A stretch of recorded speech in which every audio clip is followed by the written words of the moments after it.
Right then, so I think ZTE did a fantastic job with this phone, and I think it's also ZTE's third generation of phones with an under-display selfie camera. Now, from a build quality and design perspective, it looks like a really nice phone. We've got the waterfall edges front and back with the curved display, which isn't my preference, but sure looks good in marketing materials. And we've got this glass back, which you can get in black, gold, or silver that has this like smooth but textured feel. It's kind of hard to explain. To me, it kind of feels like plastic, but fingerprints are almost impossible to see, if at all. And I think it's not only more functional from a lifestyle perspective, but also more modern looking compared to like all these glossy reflective phones we've seen for years now, you know? We've got stereo speakers here. They sound adequate and get loud enough for a phone, but yeah, there's no body to the audio, if that makes sense. Like to me, it's really flat sounding. Now, to the right of that speaker grill on the top, there's this little black dot. I actually reached out to the ZTE rep and asked if it was an IR blaster because I couldn't find a remote control app in the app drawer.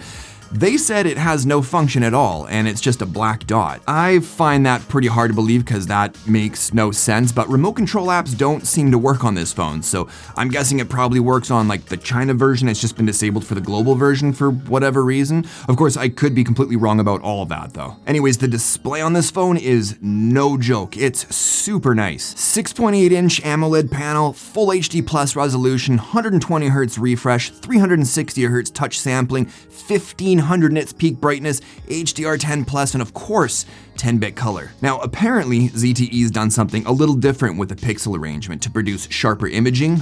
No clue how any of that works, but I can't get my eyes close enough to see any pixels before everything goes out of focus. So whatever it is, it works. But yeah, images look fantastic. Colors look great with 100% DCI-P3 gamut coverage, and of course, everything's nice and sharp, but I found these additional settings to help prevent false positive touches from the curved edges, which is awesome because it means a phone company is actually aware that curved displays can be a pain in the ass. The fingerprint reader's in a great spot, nice and easy to reach, and it's fast too. Not the fastest, but it's snappy and accuracy's been pretty consistent too. Now, ZTE's MyOS 12 is surprisingly lightweight feeling, but with a good amount of customization options while not going overboard in areas no one really cares about. Like jumping into personalization options, we got a few themes, a decent selection of lock screen styles, some icon shapes, a ton of always-on display styles, and something we normally only see in developer options, animation speeds, which is something I always change whenever I set up a new phone, but now it's actually user-facing instead of hidden away, so that's kind of cool. The home screen launcher's even got some neat options like align with top or bottom in case your home screen's a mess, and there's even some scroll effects that remind me of my Nova and Apex launcher days. And I can only find 2 bloatware apps, both of which can be uninstalled, so like I said, very light feeling but still packed with cool features. And this phone runs like a top too, a Snapdragon 8 Gen 1 with, depending on what region you're in, 8, 12, or 16 gigs of RAM with 128, 256, 512 gigabytes, or even a 1 terabyte internal storage option. Now, we do get the choice of using the extended RAM option to dynamically increase the amount of RAM by up to 6 gigs, but either way, you'll be getting a light and snappy feeling user experience. And if you wanted a game, it can certainly handle its own, but every game I tested seems to be locked to 60 FPS on this phone, which is fine because gameplay's still nice and smooth, but it sure would be nice to game with the display's full potential, you know? Now, ZTE's marketing material states that there's a 9-layer heat dissipation system, which might be why even after hours of gaming, the phone only gets warm, never hot. But I'd also argue that there's some level of performance throttling taking place as well. For example, looking at the test results from 3D Mark's Wildlife Extreme test,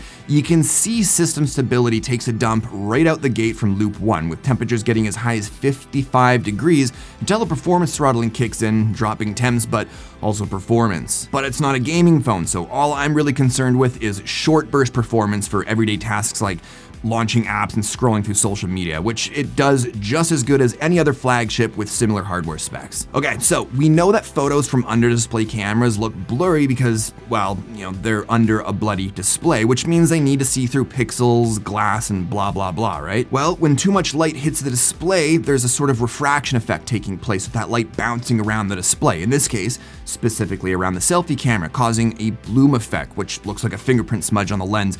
And colors also get messed up pretty good too. Well, I took some test shots, and I noticed that as long as I position the display in a way that doesn't get any direct or indirect light reflections onto the display, photos come out looking much better. Not great, obviously, but much better, especially indoors where there's much less direct and indirect light reflections, so there's less chance the photo will come out looking smudgy and colors will look much better. Just don't use portrait mode. It's not good. So yeah, basically you're not getting this phone if you care about high quality selfies, especially if you don't want to be dicking around with making sure there's no light reflecting onto the display. But as far as under display cameras go, this is definitely the best one yet. Now, the rear cameras, however, are fantastic, man. So we've got 3 64 megapixel cameras, a standard wide and ultra wide, and a periscope telephoto with 3.5 times optical zoom. Colors are more on the true to life side of things with a small boost in saturation. Images are super clean looking, focus is fast, and the optical image stabilization works really well, especially with low light shots, helping keep that shutter speed from turning your photos into a blurry mess.